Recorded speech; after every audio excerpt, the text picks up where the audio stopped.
Bismillahirrahmanirrahim. Assalamualaikum warahmatullahi wabarakatuh. Innal hamdalillah nahmaduhu wa nasta'inuhu wa nastaghfiruhu wa nastahdihi wa na'udzu billahi min shururi anfusina wa min sayyiati a'malina may yahdihillahu fahuwal muhtad wa may yudlilhu fala hadiyalah. Asyhadu an la ilaha illallah wa asyhadu anna Muhammadan abduhu wa rasuluh. Allahumma salli wa sallim ala nabiyyina Muhammadin wa ala alihi wa ashabihi wa wala. Rabbi shrah li sadri wa yassir li amri wahlul 'uqdatam min lisani yafqahu qawli. Allahumma anfa'na bima 'allamtana wa 'allimna ma yanfa'una wa zidna ilman wa ba'd. Para ikhwan wal akhwat, bapak-bapak, ibu-ibu yang mudah-mudahan dirahmati Allah Subhanahu wa taala.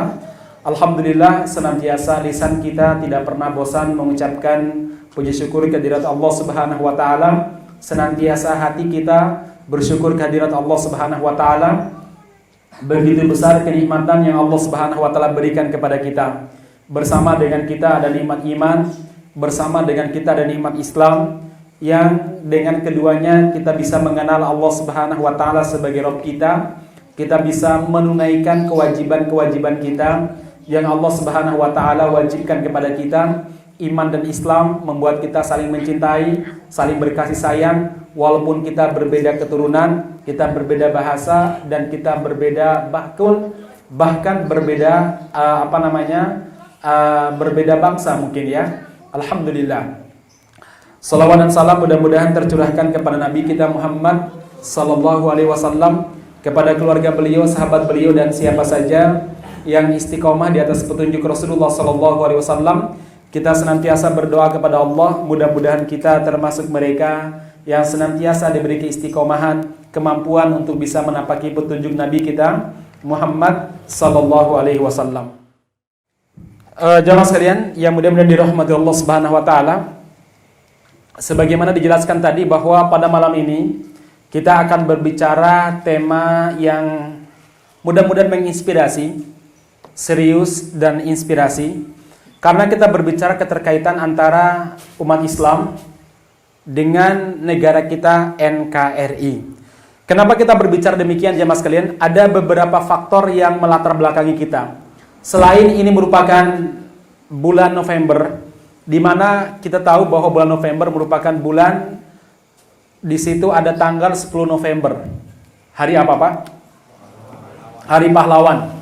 Nah, jemaah sekalian yang mudah-mudahan dirahmati Allah Subhanahu wa taala, kita berbicara terkait masalah kepahlawanan. Kalau kita berbicara kepahlawanan, kita tidak akan pernah lepas dari umat Islam. Itu satu. Yang kedua, jemaah sekalian, kita berbicara di sini karena hari ini ada sebagian besar umat Islam, sengaja atau tidak disengaja, mereka memiliki sikap dan jiwa seakan-akan mereka adalah tamu di negara ini. Jadi ada semacam sikap dan jiwa seakan-akan umat Islam itu tamu di negara ini. Mereka tidak punya hak sama sekali untuk mengatur negara ini. Saya rasa kondisi psikologi seperti ini banyak menimpa kaum muslimin. Jadi serba ewo pakewo. Anda mau bicara syariat seakan-akan melanggar konstitusi negara ini. Anda mau menjadi muslim yang betul-betul kafah, seakan-akan kita akan menjadi orang yang kriminal di negara ini. Jadi ada perasaan ini memang sengaja dibentuk. Seakan-akan umat Islam adalah orang yang numpang di negeri kita ini. Seakan-akan umat Islam bukan orang yang memiliki negeri kita ini, Indonesia ini. Sehingga apa? Psikologinya seperti psikologi tamu yang bertamu ke rumah orang. Kira-kira gimana Pak? Kalau ada orang bertamu ke rumah, ada orang bertamu ke rumah orang lain, rasanya saya yakin Anda akan kikuk, Anda akan serba salah, kemudian serba pakewoh, kemudian serba apa lagi Pak? Ya, mau ngomong apa bingung, mau minta makan apa juga nggak berani. Mungkin Anda lebih baik menahan lapar daripada meminta misalkan. Demikianlah kondisi umat Islam di negeri kita sekarang. Mereka hidup di negaranya sendiri, tapi merasa sebagai pendatang, merasa sebagai tamu, sehingga mau mengusulkan ide apa saja takut salah, takut menyalahi, dan takut membuat orang yang punya negara ini marah. Baik jemaah sekalian, ini poin yang kedua. Poin yang ketiga, kenapa kita berbicara terkait masalah jejak-jejak bangsa Indonesia, jejak-jejak Islam dalam perjuangan dan kemerdekaan Indonesia. Kenapa kita berbicara ini? Nah, jemaah sekalian, karena hari ini seakan-akan perjuangan umat Islam yang sekian ratus tahun mengorbankan putra-putrinya ribuan jiwa, mengorbankan harta yang luar biasa, itu tidak dinilai, sekarang termarginalkan, terpinggirkan. Seakan-akan umat Islam tidak ada peran sama sekali dalam memerdekakan bangsa ini. Makanya kalau ada istilah, kalau Anda ingin Islam sana ke gurun pasir, hidup bersama unta gurun, hidup bersama dengan kadal gurun. Seakan-akan kita ini adalah orang yang tidak punya andil sama sekali dalam memperjuangkan negara ini. Seakan-akan umat Islam tidak punya jasa sama sekali. Padahal kalau kita berbicara fakta nanti, tanpa Islam, Indonesia tidak ada. Indonesia tidak ada, bukan lagi tidak merdeka, tidak ada jemaah sekalian. Tanpa Islam. Nah, ma'asyiral muslimin yang mudah-mudahan dirahmati Allah Subhanahu wa taala. Jadi sekali lagi, umat Islam terpinggirkan, termarginalkan. Islam dimusuhi dengan berbagai macam pernyataan yang keluar dari lisan para pejabat. Sengaja tidak sengaja, by design, atau mungkin itu hanya tiba-tiba, tapi kita lihat ada kebencian, ada ketidaksukaan terhadap Islam. Contoh, saudara sekalian, masih ingatkah bagaimana kolom KTP, kolom agama di KTP mau dihapus? Ya, kemudian Anda masih ingatkah bagaimana mereka melecehkan Islam? Ya, yang kemarin murtad keluar dari agama Islam. Murtad nggak sih itu? Murtad ya. Yang kemarin murtad, ya kalau murtad bahasa lainnya namanya kafir itu, Pak. Iya nggak, Pak? Murtad itu bahasanya apa, Pak? Kafir ya. Bukan terpindah agama, tapi murtad dalam bahasa Islamnya. Kalau itu hidup di negara Islam, itu ya.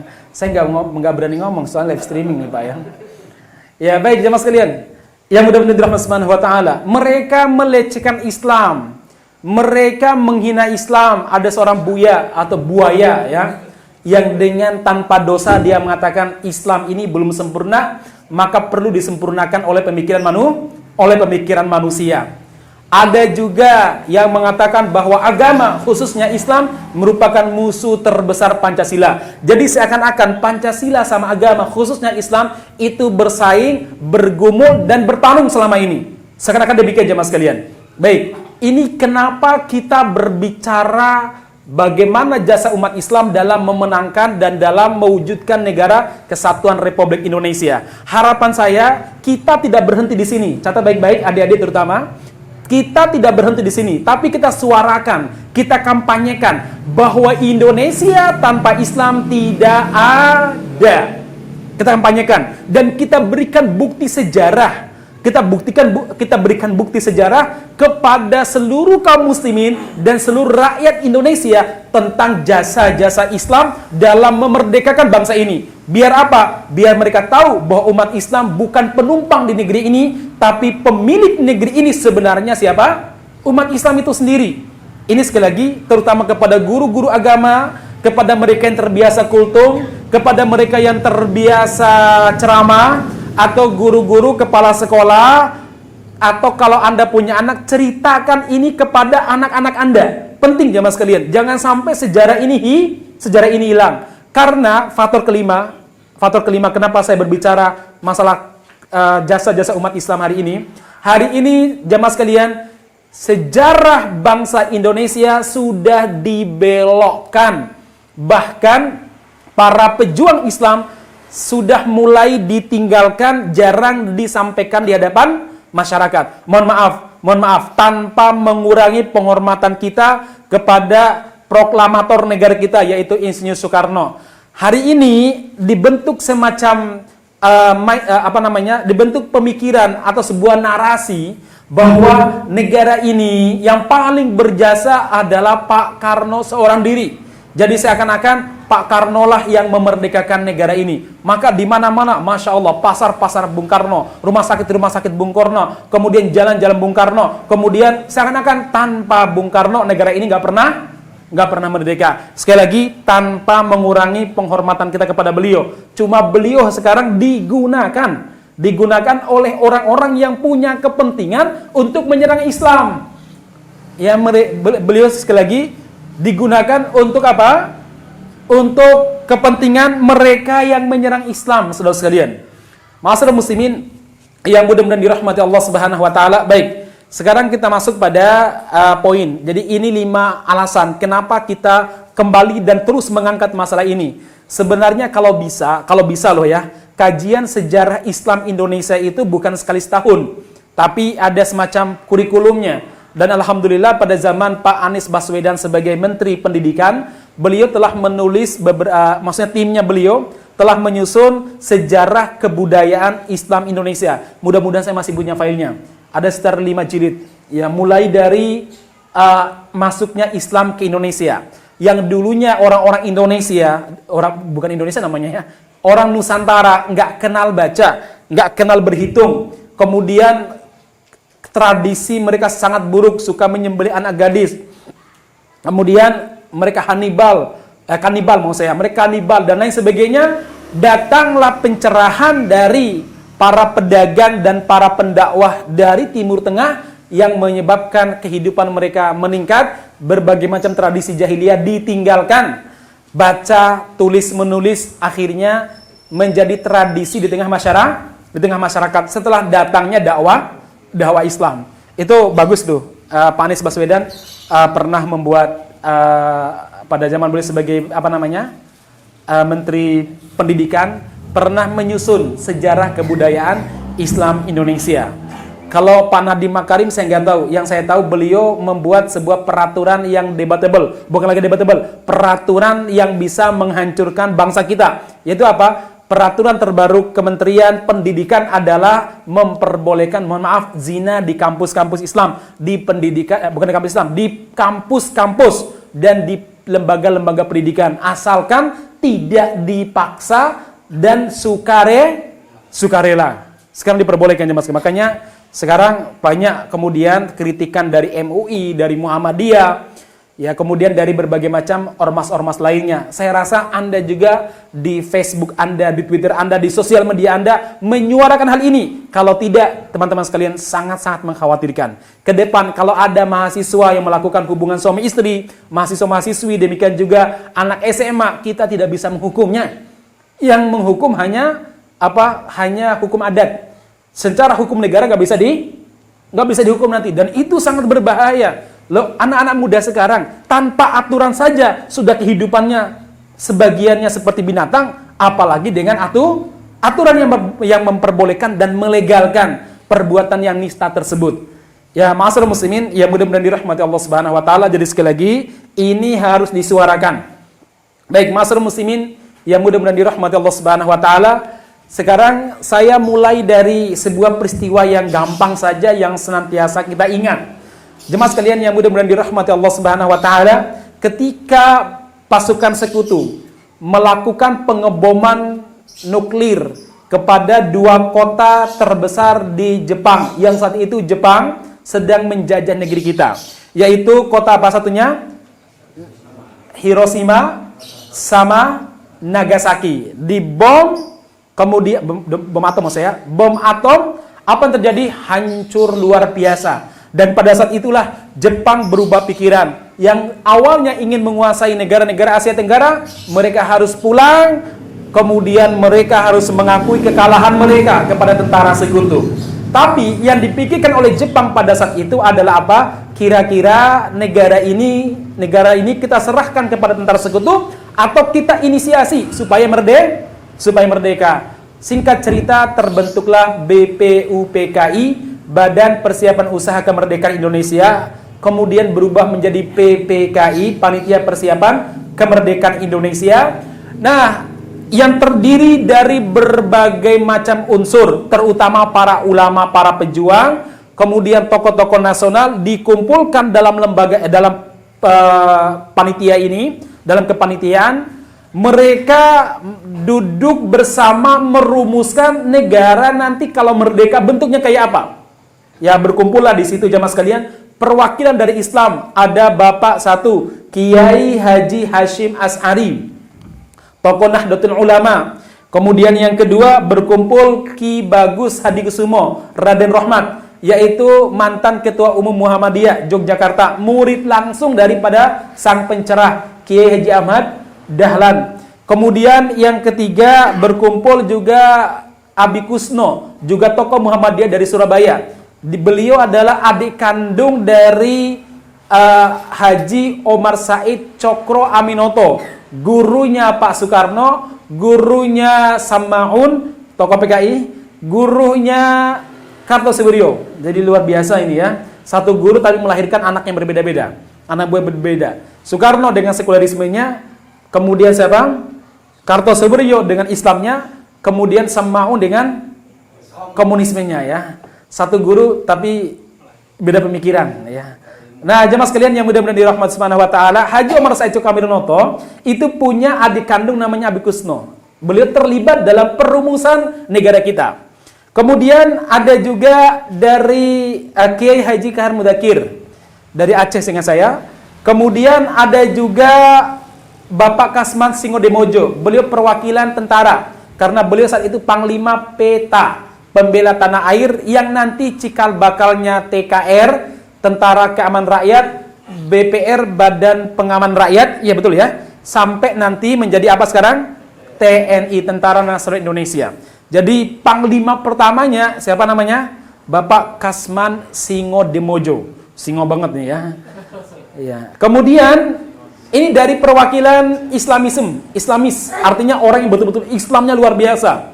Dari kalangan nasionalis Islam, nasionalis tapi Islam, yaitu ada Bapak Hatta, kemudian ada Bapak Karno, Pak Soekarno, kemudian ada Bapak Muhammad Yamin, kemudian beberapa tokoh lain seperti Supomo, kemudian ada dari non-muslim, contohnya ada A.A. Maramis yang terkenal, ada Samratulangi, kemudian ada Latuhar Hari, dan beberapa ulama-ulama lainnya. Mereka berkumpul, jumlah mereka kurang lebih 50 orang. Mereka berkumpul mendiskusikan kira-kira negara kita kalau merdeka bentuknya apa, asasnya apa. Saat itu para ulama, terutama yang golongan pertama yang saya sebutkan nama-nama yang pertama tadi, mereka mengusulkan Indonesia harus negara Islam. Catat baik-baik. Indonesia apa? Harus negara Islam. Harus negara Islam. Jemaah sekalian, hal itu sebenarnya dipahami oleh Bung Karno, dimaklumi juga oleh Bung Hatta. Cuma yang tidak menerima adalah orang-orang non-muslim. Mereka Amaramis Samratulangi yang berasal dari mana? Yang berasal dari Sulawesi, Latuhar Hari yang berasal dari Ambon, menyatakan kami tidak sepakat. Kalau seandainya Indonesia menjadi negara Islam, kami menyatakan diri berpisah dengan Indonesia. Akhirnya terjadi lobby-lobby yang luar biasa. Singkat cerita, dibuatlah jalan tengah, yaitu apa? Indonesia tidak harus menjadi negara Islam, tapi umat Islam karena sangat berjasa memperjuangkan negara ini, catat baik-baik, karena umat Islam sangat berjasa memperjuangkan negara ini, maka umat Islam diberi kebebasan melaksanakan syariat secara konstitusional, yaitu terangkum dalam sila pertama, bukan 2, 3, 4, tapi sila berapa? Sila pertama, jamaah sekalian, yang berbunyi ketuhanan dengan kewajiban menjalankan syariat Islam bagi para pemeluknya. Kemudian sila 2, 3, 4, 5 sama. Kemudian pembukaan Undang-Undang Dasar 45 juga sama. Jadi pembukaan Undang Dasar 45 beserta silanya itu hasil daripada kesepakatan para ulama founding father kita, kesepakatan para pendiri negara ini. Ditandatanganilah dan itu dikenal sebagai apa? Piagam Jakarta Charter. Nah, jemaah sekalian, ditandatangani. Kemudian dicari kapan akan dideklarasikan. Dipilihlah tanggal 17 Agustus 1945 bertepatan. Jadi pilihan itu bukan pilihan asal-asalan saja, bertepatan dengan 17 Ramadan, di mana memperingati kemenangan Rasulullah pada perang Badar. 17 Ramadan, jemaah sekalian. Di mana? Di sebuah rumah yang dimodali, diwakafkan oleh seorang pedagang kaya raya yang berasal dari Hadramaut, Yaman. Namanya Farros bin Martak. Jadi dulu kita nggak punya gedung, nggak punya istana. Terus mau ngantor di mana kalau jadi presiden? Ya, kemudian administrasinya bagaimana? Maka seorang saudagar kaya raya dari Yaman, orang Arab, memberikan modal rumah yaitu nomor 56, jalannya apa? Rengas Dengklok. Pegangsaan Timur maksud saya. Jalan Pegangsaan Timur nomor 56. Itu rumah. Kita selama ini dihilangkan sejarah rumah tersebut. Kita hanya diberitahu dalam pelajaran-pelajaran sejarah, dideklarasikan kemerdekaan Indonesia di Jalan Pegangsaan Timur nomor 56. Nggak pernah disebutkan gedung apa, rumah siapa. Memang sengaja. Untuk apa? Memarginalkan jasa umat Islam dalam kemerdekaan Indonesia. Sekali lagi, yang memodali kita itu bukan orang sipit, bukan dari Hong Kong, bukan dari Beijing. Tapi yang memberikan modal kemerdekaan negara kita adalah siapa? Orang Arab yang sekarang dihina dengan mengatakan, sana kembali ke padang pasir, hidup bersama unta gulun, hidup bersama kadal gurun sana. Ente lupa yang memerdekakan negara ini siapa? Mereka orang-orang Arab juga terlibat dalam masalah ini, jemaah sekalian. Baik, saudara sekalian yang mudah-mudahan dirahmati Allah Subhanahu wa taala, ini catatan yang perlu kita pahami bersama. Bahkan justru dulu banyak preman-preman Cina yang disewa oleh Belanda untuk membunuh para pejuang Islam. Mereka punya pasukan khusus yang memang disewa pembunuh bayaran oleh Belanda. Ya, apa? Nah, ma'asyiral muslimin yang mudah-mudahan dirahmati Subhanahu wa taala, jadi sekali lagi ini alasan sedikit. Kemudian jemaah sekalian, kenapa sekarang ketuhanan yang Maha Esa? Itu sebenarnya begini ceritanya. Jadi sudah dipastikan kapan, di mana proklamasi dan apa yang dibaca. Yang dibaca adalah Piagam Jakarta yang bunyinya sila pertama seperti tadi. Kemudian dibacakan di rumah tadi nomor 56 Pegangsaan Timur tanggal 17 hari Jumat ya pagi. Sebenarnya begitu jemaah sekalian. Tapi lucunya, sebelum 3 hari sebelum proklamasi, Pak Karno itu terkena penyakit malaria. Jadi malaria yang kambuh. Nah, ma'asyiral muslimin, yang memberikan obat itu tadi Faras bin Martak yang punya rumah. Dia memberikan madu sidir dari Yaman, diramu dengan berbagai macam ramuan Arab. Alhamdulillah Bung Karno itu sehat. Sehingga hari Jumatnya terjadilah deklarasi. Tapi ada kejadian yang sangat misterius. Apa itu? Naskah Piagam Jakarta yang dipercayakan kepada Bung Hatta tertinggal di rumah Bung Hatta.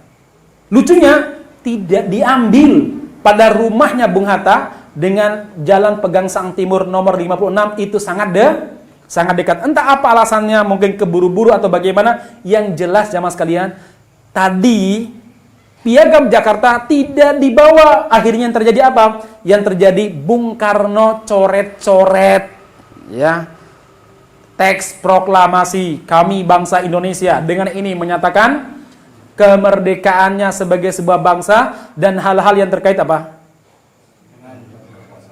Dengan pemindahan kekuasaan dan lain-lain akan diselenggarakan dengan segera. Ya.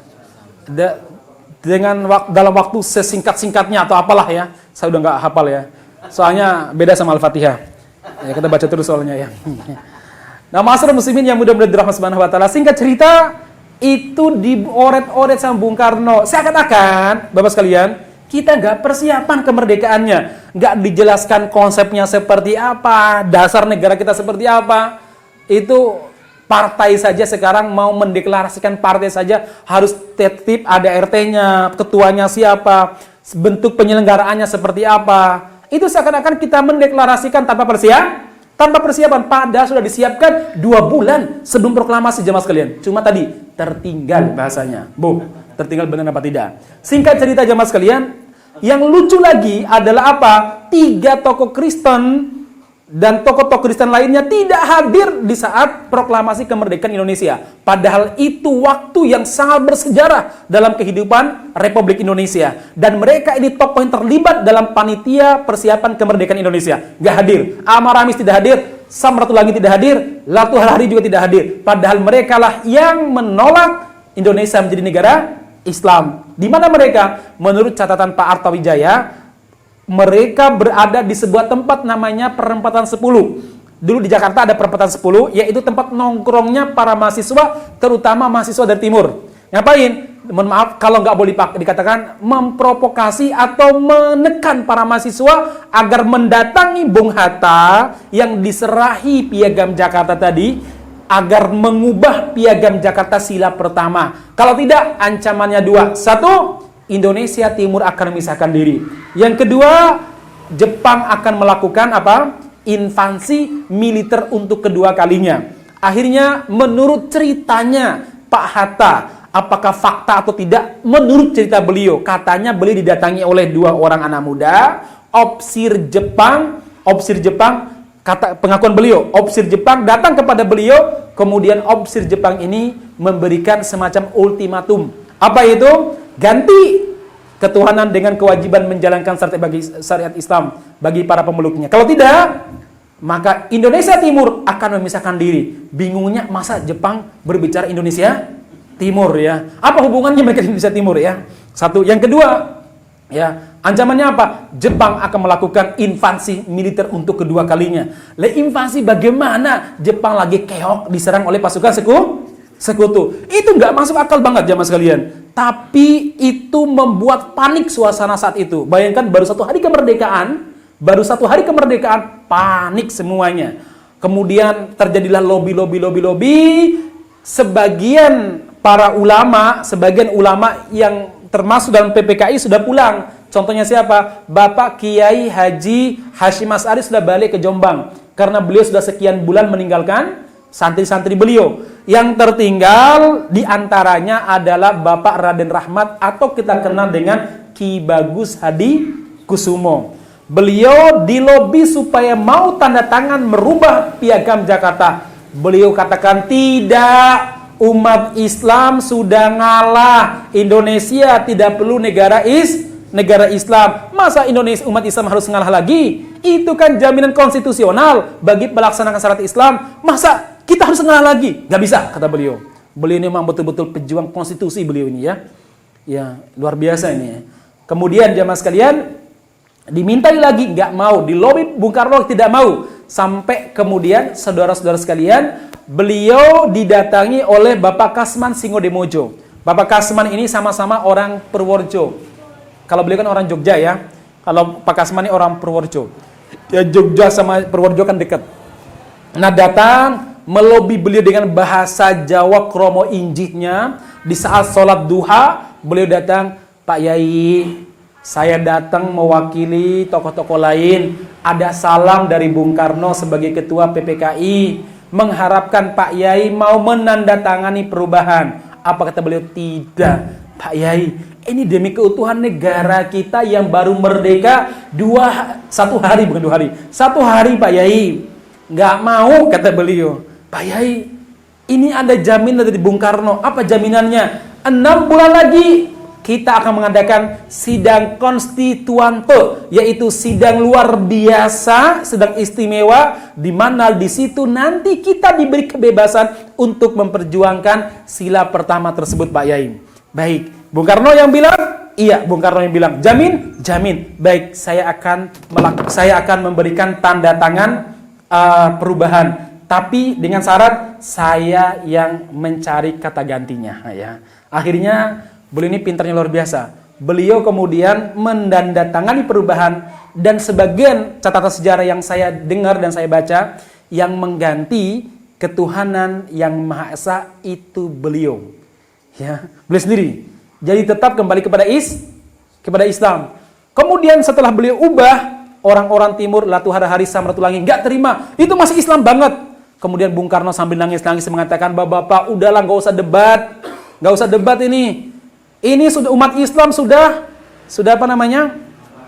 Sudah mengalah. Masa umat Islam mengalah lagi? Udahlah gitu nih ya. Nah, ma'asyiral muslimin yang mudah-mudahan dirahmati Subhanahu wa taala, akhirnya sekarang sila pertamanya ketuhanan yang Maha Esa. Walaupun jamaah sekalian, walaupun sekali lagi ada upaya untuk meringkasnya menjadi apa? Meringkasnya menjadi trisila dan meringkasnya menjadi Eka sila. Baik, ini sebagai pengantar. Nah, sekarang pertanyaan jamaah sekalian, bagaimana ceritanya? Ya, bagaimana ceritanya? Kok sampai para ulama kita berani menginginkan Indonesia ini negara Islam? Nah, begini jamaah sekalian, saya ingin sampaikan. Alasan Ki Bagus Hadi Kusumo yang juga diamini oleh para ulama kita dan para pemimpin negara kita. Yaitu apa? Satu, disebutkan di sini jamaah sekalian, jasa pahlawan Islam. Yang kedua, masyarakat Indonesia terbiasa dengan Islam. Yang berikutnya, Islam merupakan rahmatan lil alamin. Bagaimana maksudnya jamaah sekalian? Yang pertama jamaah sekalian, semua mengakui bahwa Indonesia ini merdeka karena perjuangan umat Islam. Mulai dari Aceh sampai Fak-Fak Papua, Ternate Tidore, Sulawesi, yang memperjuangkannya siapa? Umat Islam. Dan itu fakta sejarah yang tidak bisa terbantahkan. Kalau Anda bertanya, ada kok yang non-muslim. Siapa non-muslimnya? Tunjukkan. Kalaupun ada, jumlah mereka sangat-sangat sedikit sekali. Kalau ada yang mengatakan bagaimana dengan Kapitan Patimura? Kapitan Patimura muslim. Kalau ada yang bertanya bagaimana dengan Sisingamangaraja, raja dari Batak, Sisingamangaraja juga muslim. Dalam catatan wartawan Sabili yang melakukan sebuah kajian di sana, di Tanah Toba, ternyata Sisingamangaraja adalah Singamangaraja adalah muslim. Pertanyaannya, siapa di luar Islam? Sangat susah dicari ma'asyiral muslimin. Jadi yang berjuang adalah para pahlawan, umat Islam. Ini alasan pertama yang tidak bisa dibantahkan. Alasan yang kedua, jamaah sekalian, yang mudah-mudahan dirahmati Allah Subhanahu wa taala, yang belum sempat saya tulis di sini, semua pejuang Islam tujuannya adalah satu, menegakkan negara Islam, kalau tidak demi menegakkan syariat Islam. Tujuan itu. Jadi selama 500 tahun mereka berjuang, mulai melawan Portugis di Selat Malaka dan di selat mana? Di Samudra Pasai Aceh sana, di mana Raden Patah mengirim anaknya, siapa namanya? Adipati Yunus, untuk menyerang Portugis di Samudra Pasai tahun 1520-an. Itu intinya apa? Intinya supaya negara-negara Islam aman dari gangguan penjajah Portugis. Yang kedua, supaya syariat Islam yang telah berjalan di negara-negara Islam yang berbentuk kerajaan pada zaman dahulu itu tidak terganggu. Jadi sekali lagi, tujuan mereka adalah untuk menegakkan negara Islam. Kalau tidak, untuk menegakkan syariat Islam. Makanya mas sekalian, dari mana kita tahu bahwa para pejuang dulu berjuang dalam rangka menegakkan syariat Islam dan dalam rangka menegakkan negara Islam? Baik, yang pertama jemaah sekalian. Tujuan alasan pertama, bukti pertama, para pejuang dulu sangat senang kalau di belakang nama mereka atau di depan nama mereka ada istilah-istilah Islam, Sultan, Khalifatullah atau Amirul Mukminin. Itu menunjukkan mereka bangga dengan Islam. Nggak mungkin gelar Amirul Mukminin tapi tidak mau menerapkan syariat. Contoh, Pangeran Antasari yang berasal dari kerajaan Islam Banjar. Siapa nama aslinya beliau? Apa gelar beliau? Panembahan Amiruddin Khalifatul Mukminin. Wah, luar biasa. Antasari. Ya. Panembahan Amiruddin, pemimpin agama. Khalifatul Mukminin, khalifahnya orang-orang beriman, Antasari. Jemaah sekalian. Jadi inspirasinya syariat Islam. Bahkan dialog antara siapa? Pangeran Antasari dengan Pangeran Hidayat. Suatu waktu kan yang berkuasa Pangeran Hidayat. Antasari ini pamannya. Antasari mengatakan, anakku, mari kita perang melawan Belanda. Belanda telah merusak tatanan kehidupan masyarakat Islam di tanah Banjar. Mereka telah menguasai ekonomi, memonopoli perdagangan. Ayo kita perangi mereka. Apa kata Sultan Hidayat? Kata beliau, paman, kalau kita perang, nanti banyak yang terbunuh, paman, rakyat kita. Paman, kalau kita perang, kita banyak ruginya, paman. Apa jawaban Antasari? Anakku, kalau kita perang, maka Allah akan memenangkan kita. Kalau kita mati, itulah mati yang dimuliakan dalam agama kita, yaitu mati syahid. Dan perang yang kita tujukan kepada orang Belanda, itu namanya jihad, yang diwajibkan dalam agama kita. Kalau kita habis hartanya, kita habis tenaganya, sesungguhnya mereka juga habis hartanya, habis tenaganya, mereka juga habis juga tentara mereka. Ayo kita perang, anakku. Akhirnya terjadi peperangan, Pangeran Hidayat menyerah, kemudian dilanjutkan oleh Pangeran Antasari. Jemaah sekalian yang mudah-mudahan dirahmati Allah Subhanahu wa taala. Ketika Sultan Nuku mengumpulkan para ulama, mengumpulkan raja-raja Islam di kerajaan Islam Ternate Tidore saat melawan Portugis, Apa kata beliau? Mari kita berbaiat. Beliau keluarkan pedang warisan bapaknya, berbaiat untuk berjihad melawan Portugis demi keamanan orang-orang Islam di bumi kerajaan Islam Ternate Tidore. Jadi demi Islam, jamaah sekalian, jihad bahasa mereka. Di Ponegoro, ketika beliau melarikan diri ke gua mana? Selarong, beliau kumpulkan para ulama, beliau kumpulkan para kiai, beliau kumpulkan para adipati yang sangat loyal kepada beliau. Beliau kumpulkan mereka, kemudian beliau melakukan baiat untuk berjihad. Silakan baca buku tulisan Bapak Kiai Haji Saifuddin Zuhri, mantan Menteri Agama pada zaman Pak Soeharto. Beliau menulis sebuah buku yang berjudul Perang Sabil versus Perang Salib. Di situ beliau jelaskan dialog di Ponegoro dengan para bawahannya, bahwa beliau membaiat. Baiat itu bahasa Islam, jemaah sekalian. Dalam rangka apa? Jihad. Untuk apa? Membebaskan tanah Jawa dari orang-orang kafir. Ini jelas. Demikian juga dalam dialog antara Diponegoro dengan Jenderal de Kock, Jenderal Hendrik de Kock, yaitu wakil gubernur Hindia Belanda yang berkuasa di Indonesia. Di Mountilan terjadi dialog dengan Diponegoro sebelum Diponegoro ditangkap. Apa kata Jenderal Hendrik de Kock? Dia mengatakan, Pangeran, mari kita damai. Rakyat kita sudah banyak yang sengsara, prajurit saya juga banyak yang meninggal, demikian juga prajurit Anda sudah banyak yang gugur. Ayo kita damai, wahai Pangeran. Apa jawaban Pangeran Diponegoro? Jenderal, kedamaian itu sesuatu yang kami cari. Saya mau damai dengan Anda, tapi tolong penuhi 2 syarat yang saya ajukan. Apa syaratnya, wahai Pangeran? Yang pertama, wahai Jenderal, saya ingin Anda dan orang-orang kafir seperti Anda keluar dari bumi Jawa. Karena Allah Tuhan saya tidak meridhoi kalau ada orang kafir yang tinggal di bumi Jawa ini. Kalau sekarang mungkin di Ponegoro disebut keras, radikal, jamaah sekalian. Keluar dari bumi ini. Ya, teroris mungkin ya. Yang kedua, apa kedua? Saya ingin mendirikan Khalifatullah di bumi Jawa. Dan saya adalah Pangeran Heru Cokro Sayyidin Panotogomo Ing Tanih Jawi Khalifatullah Amirul Mukminin. Atau bahasa lainnya apa? Pangeran Heru Cokro Sultan Abdul Hamid, kan gelarnya itu ya. Kemudian Amirul Mukminin Khalifatullah Sayyidin Panotogomo Ing Tanih Jawi, kata beliau. Lengkap sekali. Sultan Abdul Hamid. Kemudian apa lagi? Khalifatullah Amirul Mukminin Sayyidin Panotogomo Ing Tanih Jawi. Kalau sekarang bahasanya apa? Radikal, teroris. Apalah bahasanya? Masa begini jemaah sekalian, itu menunjukkan bahwa Diponegoro dan para pejuang lainnya, mereka berkehendak ingin menjadikan negara ini sebagai negara Islam. Dan itu tertulis dalam Babad Diponegoro, yaitu semacam syair-syair yang ditulis oleh Diponegoro saat pengasingan beliau ke mana? Ke Manado, ke Makassar. Beliau tulis namanya apa? Babad Tanah Jawi. Beliau tulis bahwa tujuan beliau adalah mengusir orang-orang kafir dan mengembalikan balad Islami.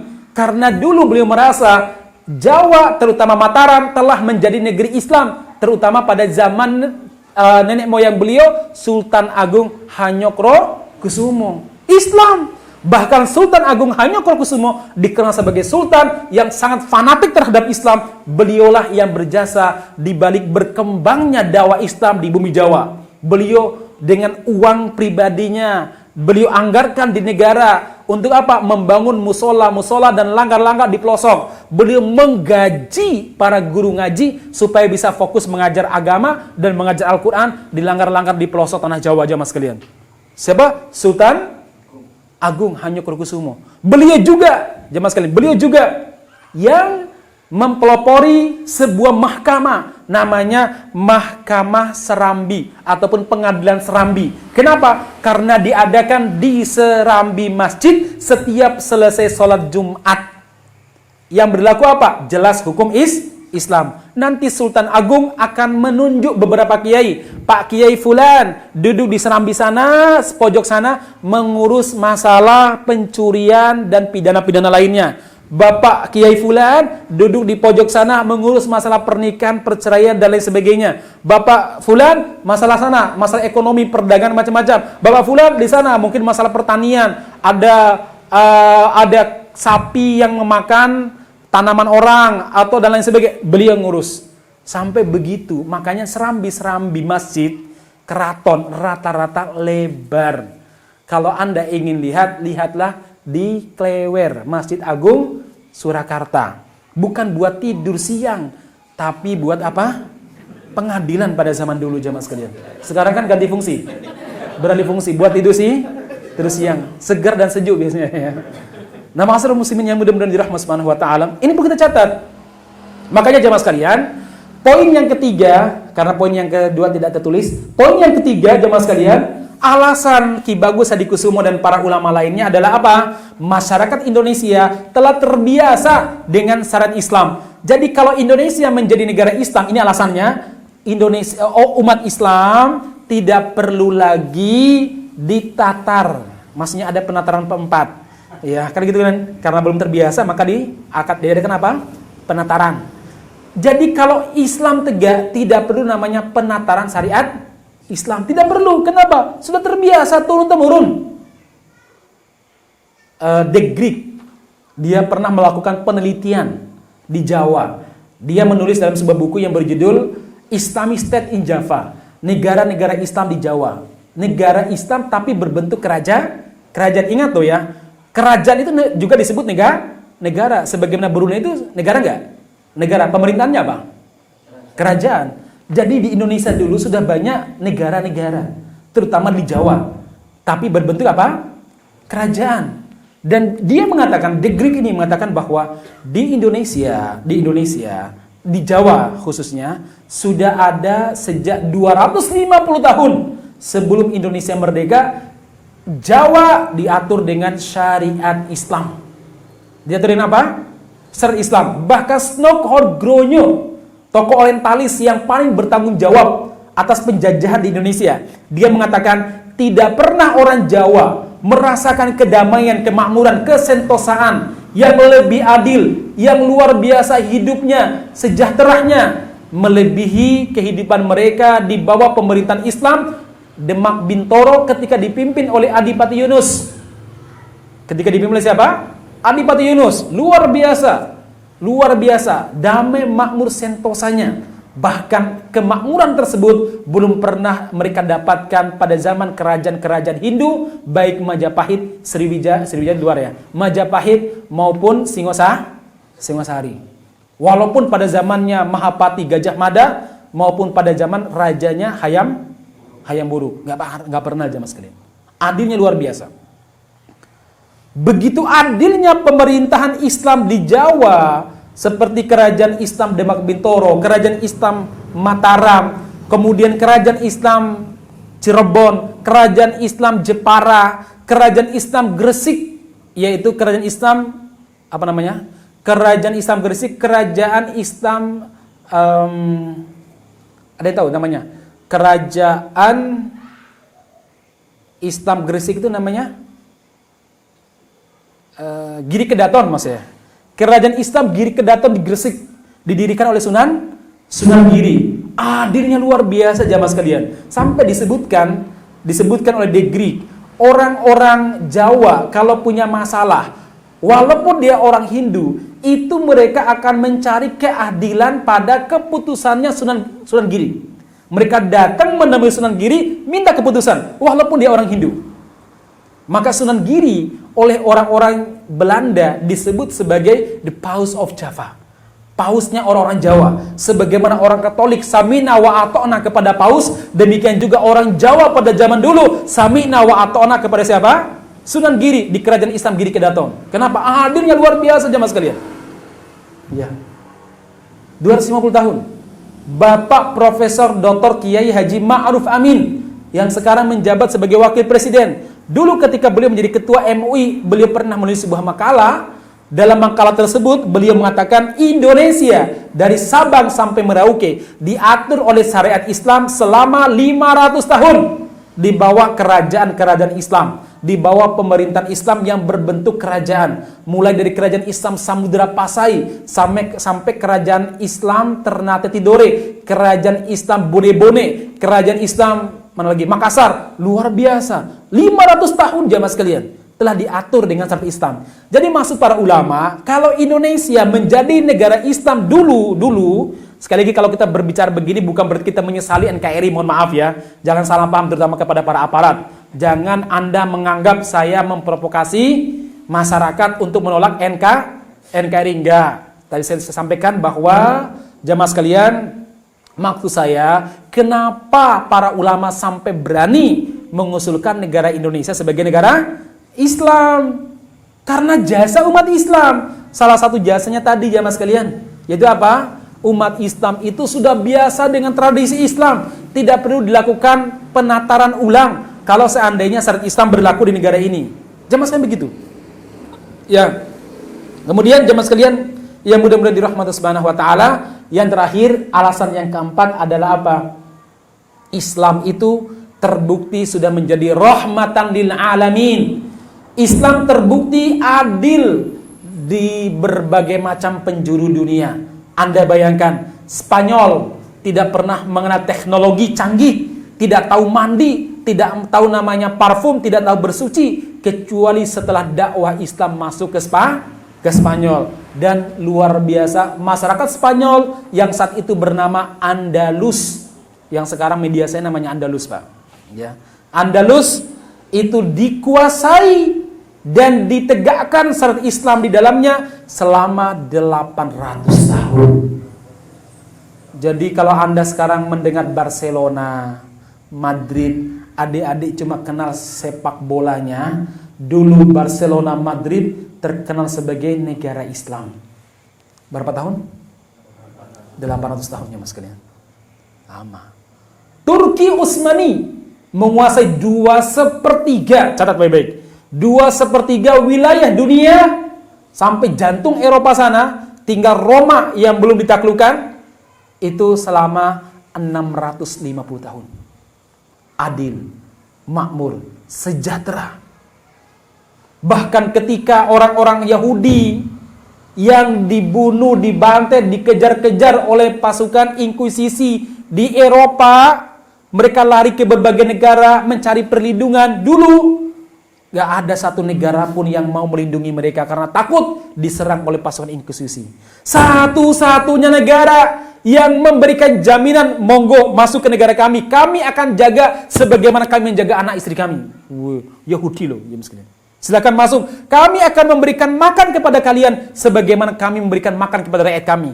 Kami beri kebebasan beribadah kepada kalian sebagaimana umat Islam bebas di sini. Siapa? Kerajaan Islam, Khilafah Islam Turki Utsmani yang memberikan jaminan kepada Turki, kepada Yahudi. Yahudi memang kalau boleh saya bahasa tengik betul ya. Nggak tahu balas jasa. Malah justru terlibat dalam menghancurkan khilafah Theodore Herzl itu. Dan membunuh umat Islam, membantai mereka yang tinggal di Palestina. Kemudian kampung mereka, tanah mereka, mereka rebut lalu dibagikan kepada pemukim Yahudi. Kemudian mereka mendeklarasikan apa? Kerajaan Yahudi, negara Yahudi Israel Raya. Mendeklarasikan demikian. Masyaallah muslimin yang mudah-mudahan dirahmati Subhanahu wa taala. Jadi sekali lagi ini yang terjadi sekarang. Islam itu betul-betul terbukti luar biasa. Nah, itu zaman dulu jemaah sekalian. Ternyata Islam itu sangat-sangat berjasa bagi negeri ini. Yang menjadi masalah kita adalah apa? Hari ini umat Islam dimarginalkan dalam kehidupan bermasyarakat dan bernegara di negara kita Indonesia. Maka apa jemaah sekalian? Sudah saatnya kita bangkit. Sudah saatnya kita mengambil alih negara ini. Jangan sampai orang-orang jahat yang tidak peduli kepada rakyat, yang tidak peduli kepada anak-anak yatim piatu, yang tidak peduli kepada orang-orang miskin yang mengambil alih. Jangan sampai orang-orang gak pernah wudu, gak pernah mandi junub, gak pernah tahajud yang memimpin negara kita. Harus umat Islam. Adik-adik harus bangkit. Kita harus betul-betul memegang kendali di negara kita ini. Kalau tidak, Kita khawatir kejadian yang sama sebagaimana di Spanyol akan terulang di negara kita. Anda bayangkan, Spanyol itu berapa tahun tadi? 800 tahun. Bisa habis Islamnya. Sementara kita belum sampai 500 tahun. Ya taruhlah 500 tahun. Jangan sampai komunis menguasai negara kita. Munafikun menguasai negara kita. Jangan sampai. Satukan langkah, semangat demi masa depan anak cucu kita, atau bagi yang muda demi masa depan Anda semuanya. Kita tidak bisa menunggu burung ababil sebagaimana zaman Abraha. Kita tidak punya tongkat Nabi Musa yang bisa mengubah segala-galanya. Kita memiliki kata Rasulullah SAW, Al-Quran dan Sunnah Rasulullah SAW yang kita miliki. Yang ketiga, kita memiliki Ahlul Bait, yaitu keturunan Nabi Muhammad SAW, para habaib, para kiai yang akan bersama kita. Kata Rasulullah SAW, ya, taraktu fikum amroini lan tadillu abada ma tamassaktum bihima. Saya tinggalkan bagi kalian dua perkara dan kalian tidak akan tersesat, tidak akan dihinakan selama kalian berpegang teguh dengannya. Apa itu? Kitabullah, Al-Quran, wa sunnati, sunnah Nabi Muhammad SAW. Dalam riwayat lain, wa itroti, selain Al-Quran, yaitu apa? Keturunanku. Hormati keturunan Nabi. Jangan dipenjara dengan berbagai macam tuduhan. Apa kata Anda di saat Nabi Muhammad bertanya, kamu ingin dapat syafaatku, tapi keturunanku kamu hinakan di dunia? Makanya ma'asyiral muslimin yang mudah-mudahan dirahmati Subhanahu wa taala. Jadi sekali lagi, kita tidak punya tongkatnya Nabi Musa. Kita nggak punya kemampuan berbahasa sebagaimana bahasanya Nabi Sulaiman. Kita tidak punya burung ababil yang datang menghancurkan Abraha. Tapi kita punya Al-Quran dan kita punya sunnah Rasulullah SAW. Makanya mas kalian, monggolah saat Anda ngaji Al-Quran, ingatkan umat terkait masalah ini supaya mereka bangkit. Boleh mereka sibuk dengan sawahnya, sibuk dengan tanaman di kebunnya, tapi ingat, mereka harus peduli dan melek politik. Jangan sampai bapak-bapak yang sering adzan di musola, yang sering khutbah Jumat, kemudian istri Anda jilbab rapinya luar biasa, Anda setiap malam yasinan, setiap malam Jumat sebagaimana sekarang, misalkan kalau Anda orang NU, tapi yang memimpin Anda, yang mengatur kehidupan Anda, mohon maaf, orang yang gak pernah sunat, orang yang makan babi, orang yang minum khamr. Kenapa? Mereka orang kafir. Atau orang-orang munafik yang mereka tidak pernah kenal masjid kecuali untuk kampanye. Ini penting dipahami. Kita harus bangkit jemaah sekalian. Saya yakin kalau kita bangkit, kalau kita menaruh harapan kepada Allah Subhanahu wa taala, Allah tidak akan pernah menyia-nyiakan harapan hamba-hambanya. Ya, Allah tidak akan pernah menyiakan harapan hamba-hambanya. Allah berjanji, wa'adallahu alladhina amanu minkum wa 'amilus solihati la yastakhlifannahum fil ardi kama istakhlafal ladzina min qablihim. Allah menjanjikan bagi orang-orang beriman di antara kalian dan beramal soleh, la yastakhlifannahum fil ardi. Allah akan memberi kekuasaan kepada mereka sebagaimana Allah memberi kekuasaan pada orang-orang sebelum kita. Orang-orang beriman dan beramal soleh sebelum kita. Dan Allah akan mengganti rasa takut di saat menegakkan syariat dengan rasa aman. Kalau hari ini banyak teman-teman kita yang mungkin ditangkap, yang mungkin dipenjara, para kiai, para habaib misalkan, yakinlah jemaah sekalian, kedoliman kalau sudah sampai pada puncaknya, itu tanda dia akan segera hilang. Ibarat bisul, kalau semakin sakit rasanya, nanahnya semakin luar biasa, berarti sebentar lagi dia akan meletus, kemudian kotorannya akan hilang, berganti dengan kesembuhan yang selama-lamanya sama. Kalau rasa sakit kita rasakan, kedoliman luar biasa, berkata benar dianggap salah, menerjemahkan Al-Quran dianggap sebagai radikal, maka itu pertanda kedoliman itu sebentar lagi akan jatuh jemaah sekalian. Maka kita perlu menyiapkan diri untuk menyambut kemenangan, memantaskan diri untuk menjadi tentara Allah Subhanahu wa taala. Yakin aja mas sekalian, Allah Maha segala-galanya.